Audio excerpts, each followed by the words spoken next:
Hello' বন্ধু বান্ধৱীসকল, আজিও মই এটি ৰেচিপি লৈ আহিলোঁ। আজিৰ ৰেচিপিটো হৈছে ৰঙালাওৰ পাতৰ চাটনি।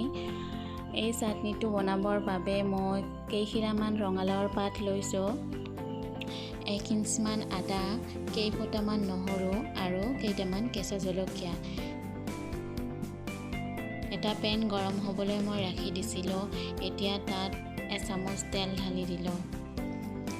এতিয়া ৰঙালাওৰ পাতখিনি মই ধুনীয়াকৈ ইয়াত অকণমান ভাজি ল'ম।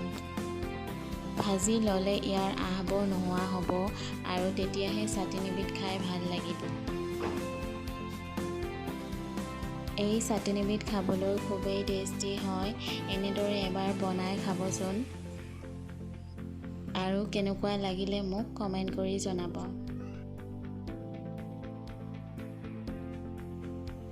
এতিয়া ৰঙালাওৰ পাতকেইখিলা ভজা হৈ গ'ল।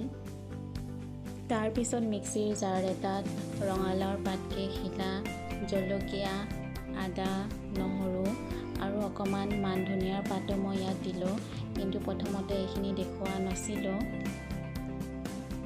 আৰু ইয়াত মই 2 চামুচ পানীও দিছোঁ, কিন্তু ভিডিঅ'টোত দেখুওৱা নহ'ল। আৰু এতিয়া মই ইয়াত নিমখ 1/2 চামুচ দিলোঁ। তাৰপিছত ধুনীয়াকৈ গ্ৰাইণ্ড কৰি ল'লোঁ আৰু এয়া খাবলৈ একেবাৰে ৰেডি হৈ গ'ল। যদি মোৰ ভিডিঅ' প্ৰথমবাৰৰ বাবে চাইছে তেনেহ'লে মোৰ চেনেলটো ছাবস্ক্ৰাইব কৰিবলৈ নাপাহৰিব আৰু লগতে লাইক কমেণ্টো কৰি দিব। ধন্যবাদ।